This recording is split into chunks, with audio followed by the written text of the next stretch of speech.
Bonsoir Esther. Bonsoir Elisabeth, bonsoir à tous.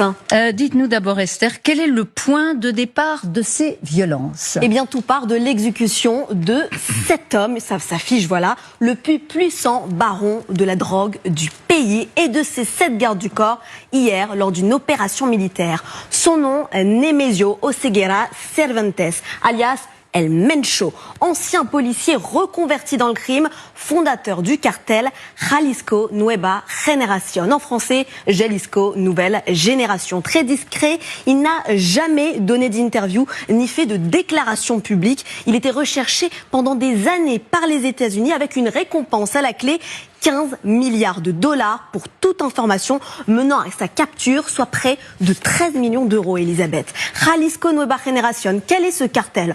On le présente comme l'un des plus importants au Mexique. Il est d'ailleurs présent dans 32 États du pays, mais aussi sur les 5 continents. Il a été classé organisation terroriste par le département d'État américain l'année dernière. Sa spécialité, fentanyl, méthamphétamine, cocaïne et héroïne. Il compte entre 15 000 et 20 000 membres, chiffre d'affaires estimé 3,5 milliards de dollars. Pour contrôler ces territoires et éliminer ses rivaux, le cartel utilise des méthodes paramilitaires.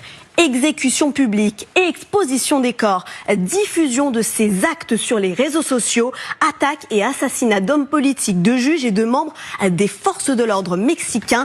Exemple avec cette première action particulièrement choquante. En 2011, le cartel a exposé publiquement 35 cadavres portant des signes de torture dans la ville de Boca del Rio. Objectif, annoncer son arrivée à ses adversaires. Rendez-vous compte. Rappelons qu'il est considéré comme l'un des 5 groupes criminels les plus dangereux du monde, avec le cartel de Sinaloa et celui du Golfe. Alors, deuxième interrogation, Esther, que sait-on de l'exécution du chef de ce cartel particulièrement dangereux que vous venez de nous présenter, El Mencho? Eh bien, il y a ce que l'on sait et il y a ce que l'on ignore. Les faits se sont déroulés hier, dans la matinée.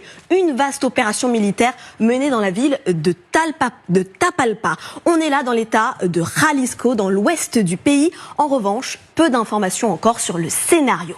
Cette opération est le résultat d'un travail de renseignement de longue date mené par l'armée mexicaine avec l'aide de Washington. En clair, les équipes disposaient de suffisamment d'informations précises pour retrouver le baron de la drogue et le neutraliser. Les États-Unis ont fourni un soutien en matière de renseignement au gouvernement mexicain afin de faciliter une opération à Tapalpa, dans l'état de Jalisco, au Mexique. Voilà ce qu'a déclaré Caroline Leavitt, un schéma que la présidente mexicaine a elle-même confirmé.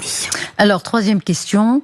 On parle d'explosion de violence. De quoi s'agit-il? C'est la vengeance du cartel. En 3 mots, Elisabeth, la terreur, le chaos, les représailles, avec déjà au moins 250 incidents dans les 20 États que compte le pays. Regardez cette scène de panique, par exemple, hier à proximité de l'aéroport de Guadalajara et de Puerto Vallarta. On entend des tirs par peur. Plusieurs voyageurs se cachent là où ils peuvent. Conséquence, plusieurs compagnies aériennes annoncent l'annulation de leur vol.